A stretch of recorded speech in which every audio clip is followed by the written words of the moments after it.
बहुत सारे लोग हैं जो हारा हुआ मसीह जीवन जी रहे हैं, वो हारे हुए हैं। बहुत कुछ कर रहे हैं, कलीसियाओं में सेवकाइयां कर रहे हैं, प्रार्थना करने वाले, वचन पढ़ने वाले, बाइबल रीड करने वाले और बहुत कुछ करने वाले, साफ अपने वो एक हारा हुआ जीवन जी रहे हैं। आज भी वो नशे में है और उन्हें कोई फर्क नहीं पड़ता कि उनके जीवन में नशा राज कर रहा है। वे विचार में है, मूर्ति पूजा में, तमाम प्रकार के बुरे कामों में है, व्हाट्सएप पे गलत चैट्स हो रही हैं और बहुत प्रकार के बुरे काम कर रहे हैं। वो एक हारा हुआ जीवन जी रहे हैं। और वो मसीह, अभी कौन से मसीह? हम मसीह के साथ अभिषिक्त किए गए, इसलिए हम मसीह। और जब एक अभिषिक्त व्यक्ति जीता है, आप जानते हैं कैसे जीता है?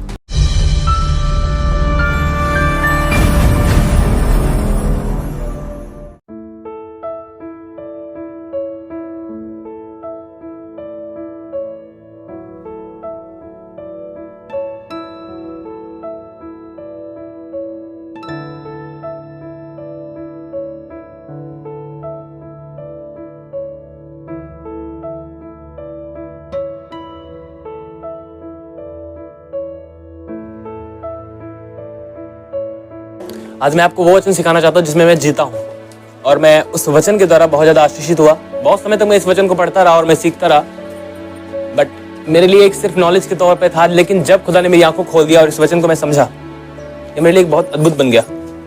हालेलुया। और मैं बिलीव करता हूँ ये वचन आपके लिए भी बहुत आशीष का कारण बनेगा और एक जय में आप जी पाएंगे कि जय में चलना होता क्या है और कैसे हम जय में चल सकते हैं। आज से आप शैतान से डरने की जरूरत नहीं, शैतान आपसे डरेगा। आमीन। बाइबल में से निकालेंगे यहोशू 1 अध्याय। यहाँ पर लिखा है 1 अध्याय, यहोशू 1 अध्याय उसकी 2 आयत।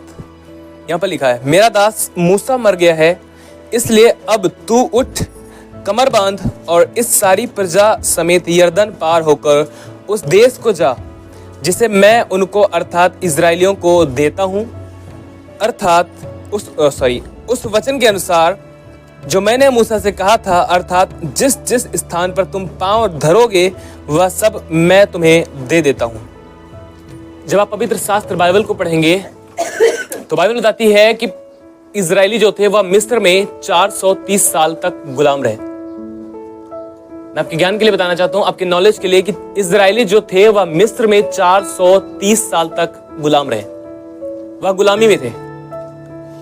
अब आपको पता है गुलाम जो होता है उसे कोई भी वेतन नहीं मिलता, चाहे वो कुछ भी उससे किया करवाया जाए, चाहे कुछ भी काम करे, वह उसका कुछ भी फल उसे नहीं मिलता है। और जब वह गुलाम थे और उनसे बहुत भारी काम करवाया था मिस्र में, परमेश्वर ने मूसा को बुलाया और मूसा को परमेश्वर ने भेजा, जा और मेरी इजरायली प्रजा को आजाद करवा के लिया। और आप में से बहुत सारे लोग जानते भी हैं कि किस प्रकार परमेश्वर ने मूसा को जब भेजा और वहां मिस्र में कैसे बड़े बड़े सामर्थ्य कामों को दिखाकर मूसा इजरायलियों को निकाल कर लाया। उनके सम्मुख लाल समुद्र आया, परमेश्वर ने लाल समुद्र को 2 भाग कर दिया। उनके सम्मुख बहुत सारी चीजें थी जो बहुत सारी घटनाओं के समान हम पढ़ सकते बाइबल के अंदर, कितने बड़े बड़े कामों को परमेश्वर ने इनके लिए किया। और हर बात चीज उनके सम्मुख एक पहाड़ के समान बनकर आती थी, एक दीवार के समान बनकर आती थी कि वह आगे नहीं बढ़ सकते। परमेश्वर ने उसे पूरी तरह से खत्म किया ताकि वे आगे बढ़ते जाएं। परमेश्वर ने उन्हें ठहराया था, परमेश्वर ने उनके जो पूर्वज थे, जो इजरायलियों के पूर्वज थे, उनसे कहा था कि मैं तुम्हें एक प्रतिज्ञा किया हुआ देश दूंगा। परमेश्वर ने वाचा बांधी थी उनके पूर्वजों से, इजरायलियों के, कि मैं तुम्हें एक ऐसा देश दूंगा जिसमें दूध और मधु की धाराएं बहती हैं, जो फलवंत है। कनान, समझ रहे हैं? कनान देने के लिए परमेश्वर ने प्रतिज्ञा की थी। लेकिन जब इजरायली मिस्र से निकले उसके बाद बहुत सारी बातें हुई। आप देखते जंगल में उनको 40 साल तक रहना पड़ा। जब वे मिस्र से निकले थे, वहां से लेकर कनान की सीमा तक पहुंचने में उन्हें 2 साल का समय लगा।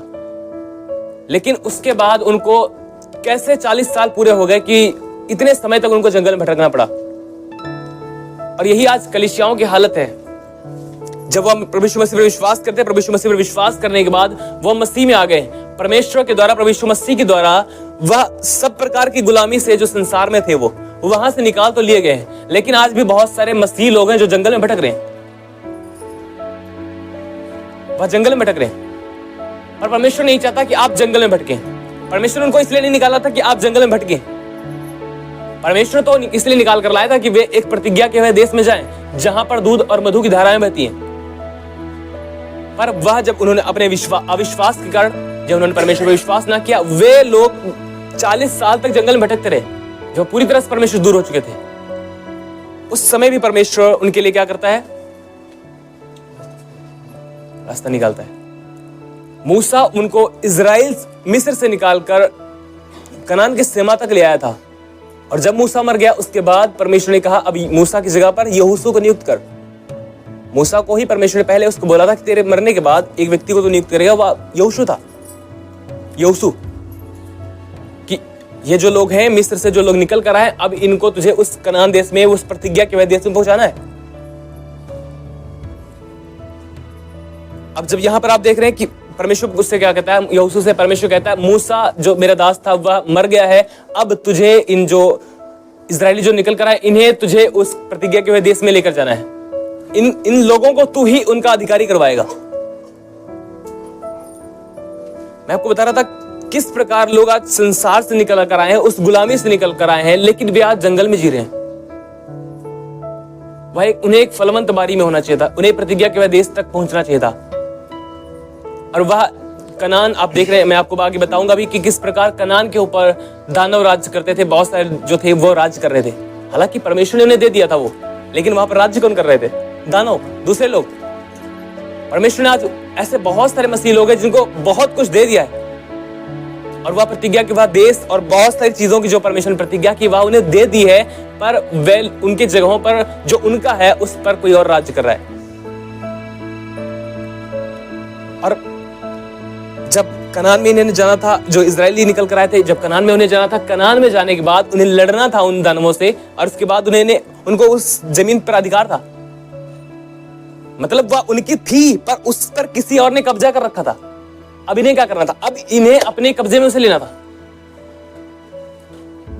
कलीसिया में आकर लोग आज विश्वास तो कर लिया प्रभु में, कलीसिया में आए, प्रार्थना करने वाले हुए, बपतिस्मा भी ले लिया, प्रभु भी लेते हैं, एवरीथिंग जो कुछ कर रहे हैं। और बहुत सारे लोगों ने बहुत सारे प्रचारकों ने सिर्फ यहां तक सीमित कर दिया, कलीसिया तक, सिर्फ कलीसिया तक सीमित हो गए वो, और उन्हें फर्क नहीं पड़ता कि हम प्रतिज्ञा के देश तक कब पहुंचेंगे। समझ पा रहे हैं आप? आपकी ड्यूटी सिर्फ यहां तक खत्म नहीं होती कि आपने प्रभु पर विश्वास किया, बपतिस्मा लिया, प्रभु लेते हैं, सब कुछ करते हैं, दान ऑफरिंग एवरीथिंग आप देते हैं, यहां तक नहीं। ये तो एक शुरुआत है, समझ रहे? ये एक शुरुआत है, मसीह जीवन की एक शुरुआत है जो हम स्टार्ट करते हैं। लेकिन क्या होगा कि एक व्यक्ति बहुत समय तक शुरुआत में अटका रहे? यह एक अच्छी बात है। जब उसने शुरुआत की, अब उसके लिए जरूरी कि डे बाय डे बढ़ता जाए। समझ रहे ना? बढ़ता जाए। और यही आज बहुत सारे लोगों की जिंदगियों में नहीं है, वे जंगल में रह रहे हैं। और परमेश्वर चाहता है कि आप प्रतिज्ञा के देश तक पहुंचे। हालेलुया। परमेश्वर क्या कहता है यहोशू से? उठ, कमर बांध और इस सारी प्रजा समेत यरदन पार होकर उस देश को जा जिसे मैं उनको अर्थात इजरायलियों को देता हूं।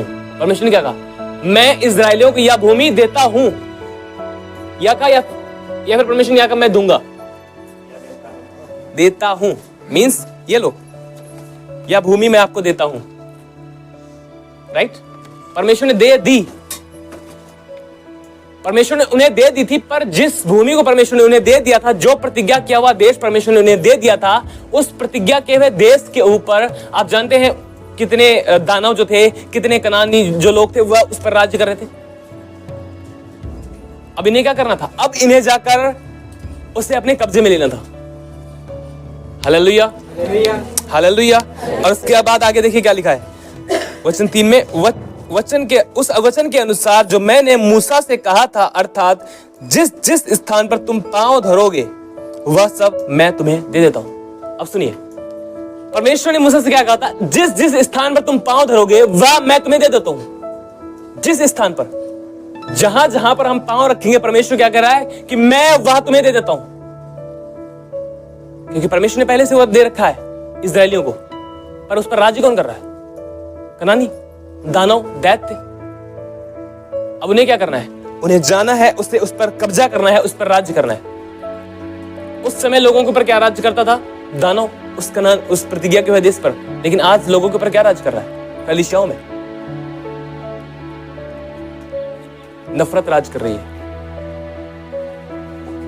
अब नफरत उन पर राज कर रही है। उनके जीवन में होना चाहिए था प्रेम, पर उनके ऊपर नफरत राज कर रही है, क्रोध राज कर रहा है। वह संसारिक वस्तुओं को अपने ऊपर राज करने दे रहे हैं। शरीर के कामों को अपने ऊपर राज करने दे रहे हैं, उनके ऊपर व्हाट्सएप का गलत यूज राज कर रहा है। समझ रहे हैं आप? सोशल मीडिया जो परमेश्वर ने दिया है हमें कि हम उसको अच्छे कामों के लिए इस्तेमाल करें, वह सोशल मीडिया उन पर राज कर रहा है कि वह उन्हें पाप में ले जाए। समझ रहे? वह उन पर आज राज कर रहा है कि अब वह उन पर प्रभुता कर रहा है।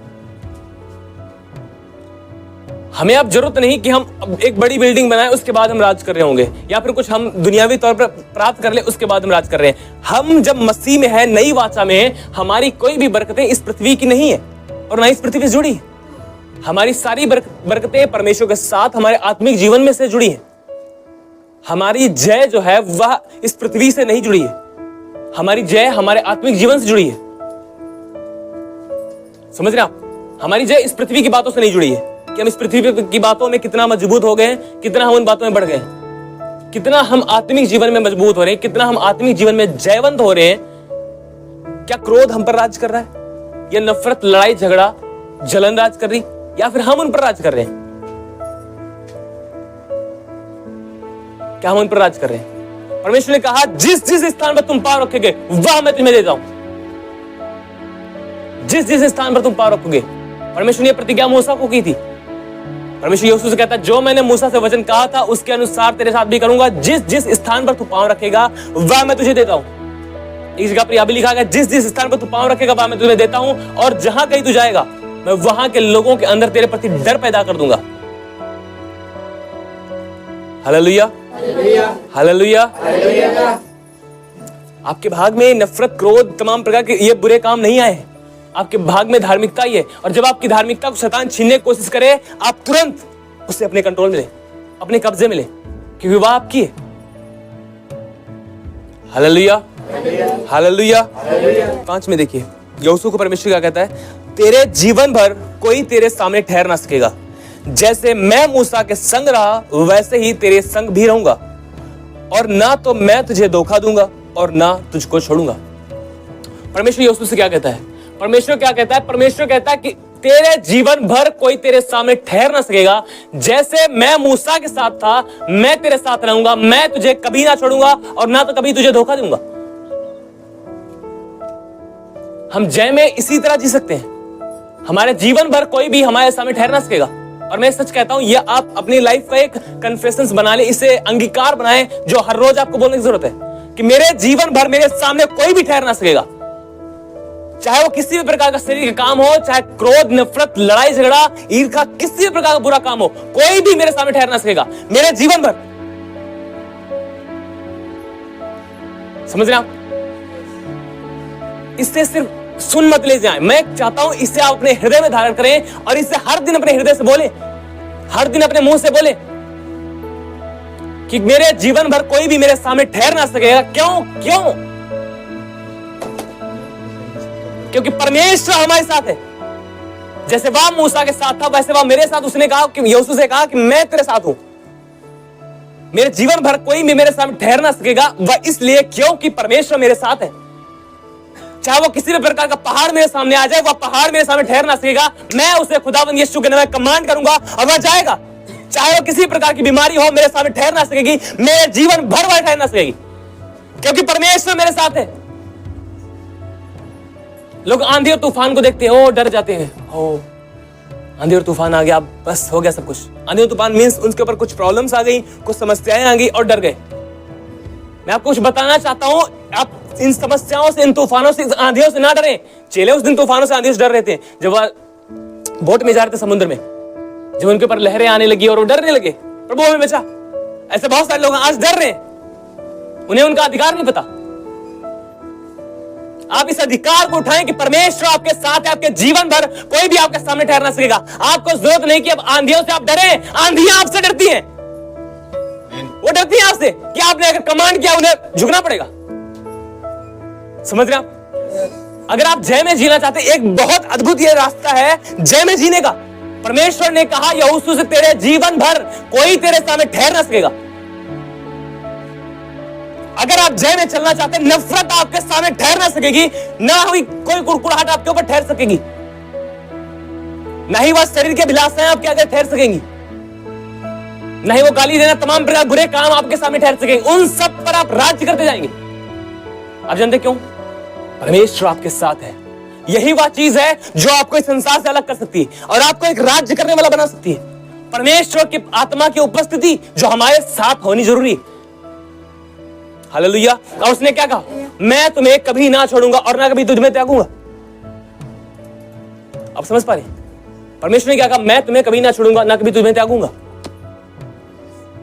जब परमेश्वर यह बात कहता है कि मैं तुम्हें कभी ना छोड़ूंगा और ना कभी तुम्हें त्यागूंगा, क्या वो नहीं जानता आपके जीवन को कि आप लाइफ में अपनी कितनी बार आप गिरेंगे? तो फिर हम क्यों उन बातों को लेकर इतना गिर जाते हैं कि हम कहीं पर गिर गए, हमसे कुछ पाप हो गया, कुछ बुराई हो गई और हम गिर जाते हैं कि परमेश्वर मुझे छोड़कर चला गया। कितने सारे लोग हैं जो इस शैतान के झूठ पर विश्वास कर लेते हैं कि मुझसे कुछ बुराई हो गई, कुछ पाप हो गया, परमेश्वर मेरे से दूर हो गया। भैया परमेश्वर दूर चला जाएगा, आपको बदलेगा कौन? परमेश्वर आपसे दूर चला गया, आप कौन बदलेगा? हालेलुया। परमेश्वर आपको छोड़कर नहीं जाता, वह आपके साथ है। उसने वादा किया मैं तुम्हें कभी ना छोड़ूंगा और ना कभी तुम्हें त्यागूंगा। अगर वह हमें छोड़ देगा हम नहीं बदल पाएंगे। वह हमारे साथ है तभी हम बदलते हैं। वह हमारे साथ है तभी हम हमारे जीवन भर कोई हमारे सामने ठहर ना सकेगा। उसकी उपस्थिति, उसका आत्मा हमारे अंदर है, हमारे साथ है, इसलिए कोई मेरे सामने ठहर ना सकेगा मेरे जीवन भर। Wow, that's amazing. मेरे जीवन भर कोई मेरे सामने ठहर नहीं सकेगा। अब बिलीव करें, मैं हर रोज दुआएं करता हूं, मैं बोल बोल के इस तरह दुआ करता हूं, मेरे जीवन भर कोई मेरे सामने ठहर ना सकेगा। परमेश्वर ने कहा जिस स्थान पर तू पांव रखेगा वह मैं तुझे देता हूं, जिस जगह पर तू पांव रखेगा वह मैं तुझे देता हूं, और तेरे शत्रु जो तुझ पर राज्य करना चाहते हैं वे तेरे अधीन होंगे। हालेलुया। मैं इस तरह से दुआएं करता हूं। आप बिलीव करें, आपके शब्दों का कन्फेशन, आपका अंगीकार परमेश्वर देखेगा और उस अंगीकार के अनुसार चलेंगे आप, जब परमेश्वर आपके जीवन में जय भेजेगा। जब रोमियो में पढ़ेंगे वहां पर लिखा गया पाप की प्रभुता हम पर न होगी वरन हम पाप के ऊपर प्रभुता करेंगे। क्या परमेश्वर की प्रतिज्ञा है? क्योंकि हम व्यवस्था के अधीन नहीं परंतु हम अनुग्रह के अधीन है। हम अनुग्रह के अधीन, हम पर आप पाप नहीं प्रभुता कर सकता वरन हम पाप के ऊपर प्रभुता करेंगे। अब जब शैतान आपके पास आता है और आपके बुरे कामों का चिट्ठा आपको दिखाता है, अब बिलीव करो, जो मैं करता हूं, जिस तरह से मैं जीता हूं, आपको मैं बताना चाहता हूं। जब शैतान आपके पास आए और आपके बुरे कामों की लिस्ट दिखाए, उसे ले और आपको क्या करने की जरूरत है जो मैं करता हूं, आप देखिए। पूरी लिस्ट दिखाई, तू ऐसा है, तू ऐसा है, तू ये है, वो है, सब चीजें, बस उसको पकड़ो, फेंक दो। आप जानते हैं ऐसा क्यों करना है? आप जानते हैं ऐसा क्यों करना है? क्योंकि परमेश्वर स्वयं ऐसा करता है आपके पापों के साथ। परमेश्वर आपके पापों के साथ स्वयं ऐसा करता है। जब आप अपने पापों से पश्चाताप कर लेते हैं, मन फिरा लेते हैं, परमेश्वर उन पापों को नहीं देखता कि अब उसके पाप, आपके पाप लिखे रखे उसके सामने। जब आपने पश्चाताप किया, वह इनको फाड़कर फेंक देता है। यही आप उसको दिखाएं। जो आपके पास लेकर आए, देखो ये पाप है, ये पाप है, ये है, उनको पकड़ो और फाड़ो और कहो खत्म। मसीह ने क्रूस के ऊपर वह व्यवस्था का लेख जो मेरे ऊपर था उसे खत्म कर दिया। वह व्यवस्था का लेख उसे खत्म कर दिया। हम अव्यवस्था के अधीन नहीं वरन हम अनुग्रह के अधीन हैं, इसलिए हम पर पाप की प्रभुता ना होगी। हालेलुया। हम जिस जगह पर अपने पांवों को रखेंगे वह हमारी है। हालेलुया। हम जिन जगहों पर अपने पांवों को रख देंगे वो जगह हमारे हिस्से में प्रेम आया है। हम प्रेम में अपने पांव रखेंगे और नफरत हम पर नाराज करेगी। हम प्रेम को अपना बना लेंगे। हालेलुया। जब लोग हमें गाली दे रहे होंगे हम उनको गाली नहीं देंगे, हम उनसे प्रेम करेंगे क्योंकि मेरे हिस्से में ये है। हम इन पर प्रभुता करेंगे। हालेलुया। आज बहुत सारे लोग हैं जो हारा हुआ मसीह जीवन जी रहे हैं। वो हारे हुए हैं, बहुत कुछ कर रहे हैं, कलीसियाओं में सेवकाइयां कर रहे हैं, प्रार्थना करने वाले, वचन पढ़ने वाले, बाइबल रीड करने वाले और बहुत कुछ करने वाले, साथ साथ में वो एक हारा हुआ जीवन जी रहे हैं। आज भी वो नशे में और उन्हें कोई फर्क नहीं पड़ता क्योंकि जीवन में नशा राज कर रहा है। ये विचार में है, मूर्ति पूजा में, तमाम प्रकार के बुरे कामों में है, व्हाट्सएप पे गलत चैट्स हो रही हैं और बहुत प्रकार के बुरे काम कर रहे हैं। वो एक हारा हुआ जीवन जी रहे हैं। पर वो मसीह, अब ये कौन सा मसीह है? ये मसीह नहीं है।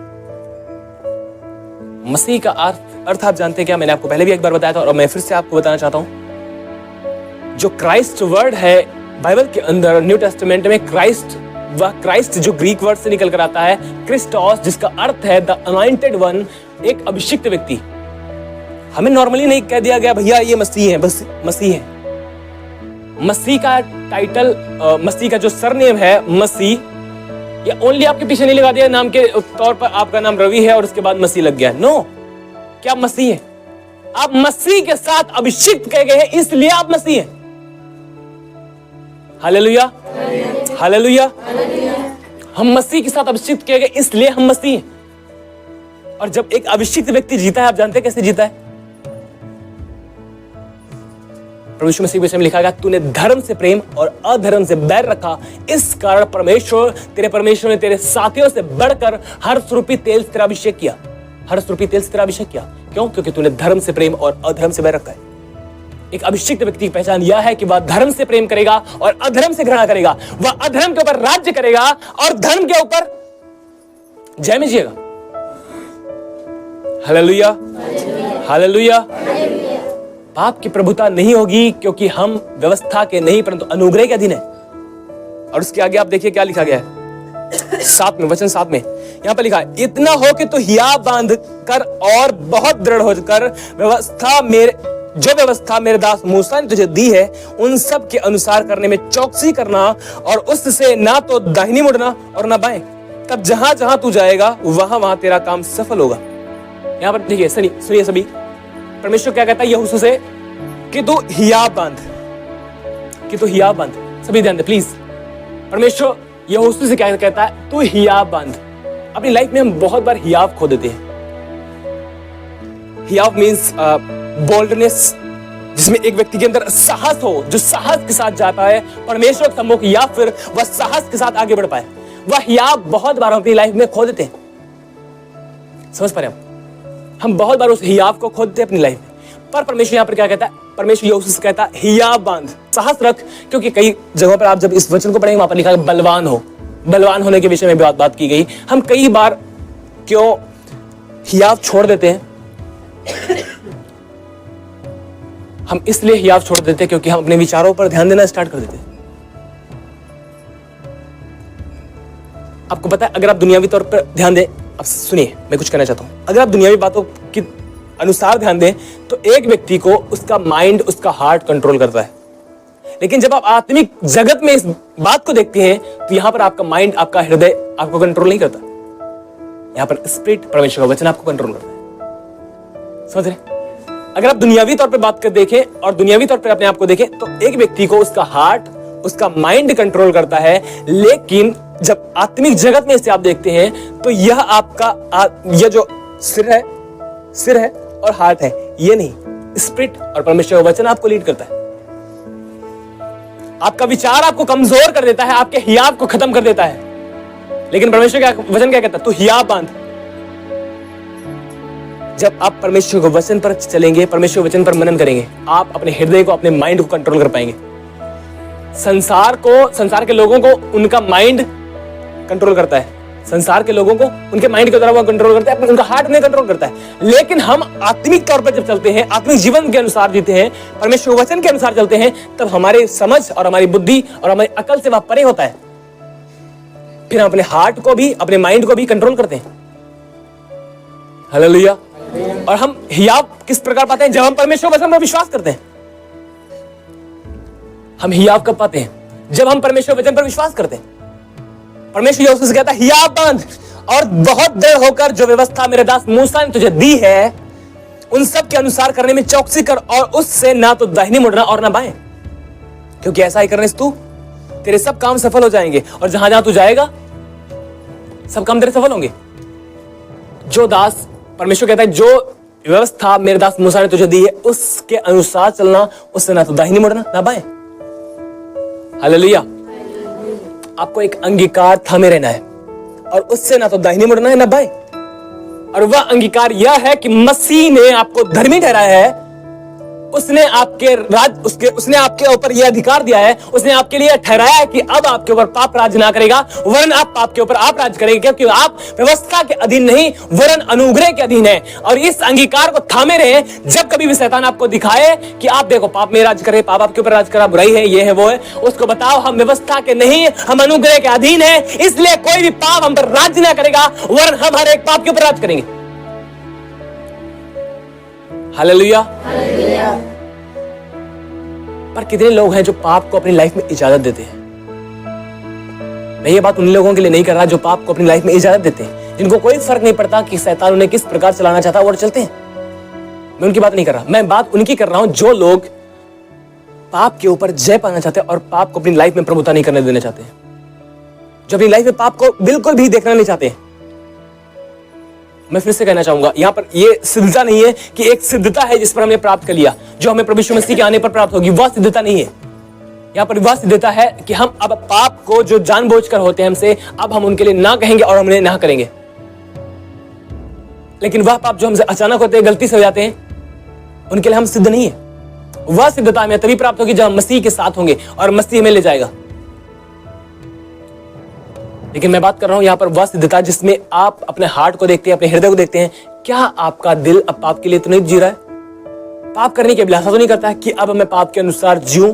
अब युक्तियां तो नहीं बनाते बुरे कामों करने की?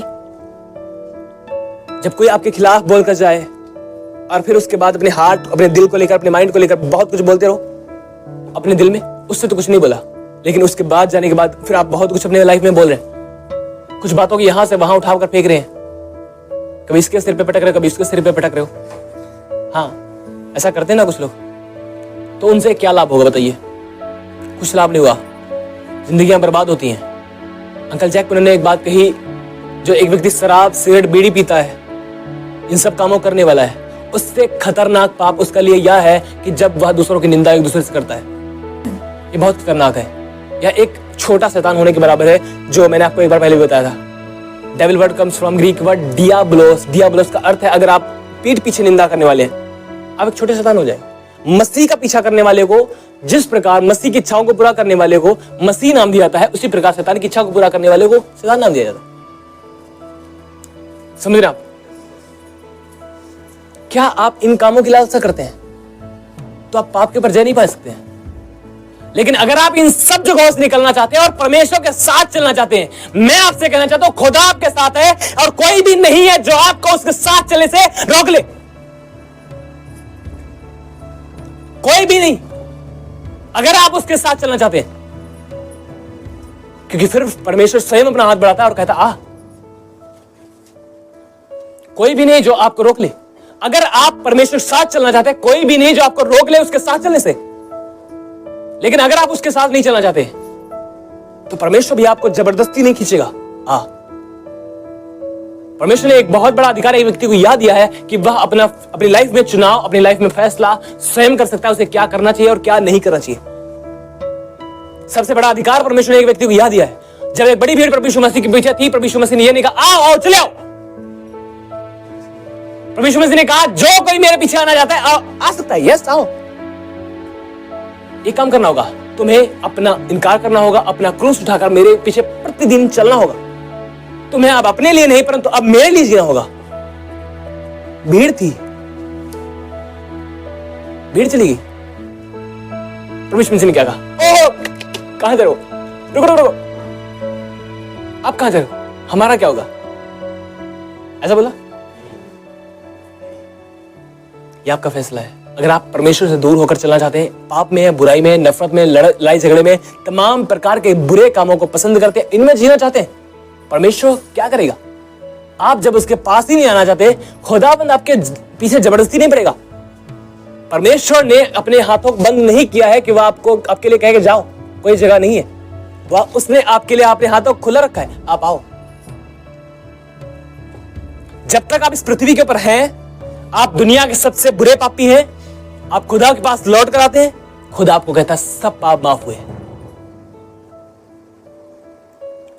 लेकिन जिस दिन आपने इस पृथ्वी को छोड़ा, अब यह अधिकार खुदावंद यीशु मसीह के पास नहीं है कि वह आपको माफ करे।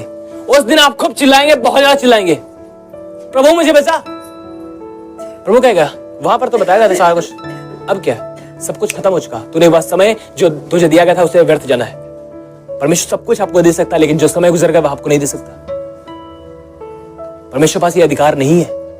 सब अधिकार उसके पास है, लेकिन यह अधिकार उसके पास नहीं है। समझ रहे हो? परमेश्वर इतना स्ट्रिक्ट है कुछ चीजों में। जिस दिन आपने इस पृथ्वी को छोड़ा, कोई अधिकार परमेश्वर के पास अब नहीं है कि अब आपको माफ कर दे। ये बहुत हार्ड लग सकता है, लेकिन ये ऐसा ही है, क्योंकि बाइबल बताती है मनुष्य का एक बार मरना और उसके बाद उसका न्याय करना नियुक्त ठहराया गया है। समझ रहे? ये पूरी तरह नियुक्त ठहराया गया है कि उसके लिए अब न्याय है, अब न्याय होगा। अब उसके लिए कोई माफी की बात वहां पर नहीं की जा रही। आपकी माफी इस पृथ्वी पर है। क्या आप इस पृथ्वी के ऊपर रहते हुए प्रभु यीशु मसीह के जीवन को पहनकर जी रहे हैं? क्या आप इस पृथ्वी के ऊपर रहते हुए एक जयवंत जीवन जी रहे हैं और जय में चल रहे हैं? यह जरूरी है। हालेलुया। और मैं चाहता हूं इससे अपने हृदय में आज भर ले आज का वचन, और यह हर दिन आपके मुंह से निकले कि जो अंगीकार है उससे आप थामे रहे कि परमेश्वर ने कहा कि तेरे जीवन भर कोई तेरे सामने ठहर ना सकेगा। जहां जहां तू पाँव रखेगा मैं वह जगह तुझे देता हूं। जिस जिस जगह पर तू चाहता है कि तू राज्य करे, खुदा चाहता है कि मैं तुझे सामर्थ दूंगा और तू राज्य कर पाएगा। एक दिन रात में मैं जो दुआ कर रहा था, टाइम बहुत ज्यादा हो गया था और मैं दुआ कर रहा था, एक बात खुदा ने कही, जिस जिस जगह पर तू राज्य करना चाहता मैं तुझे सामर्थ दूंगा, तू वहां पर राज्य करेगा। मैंने कहा आमीन।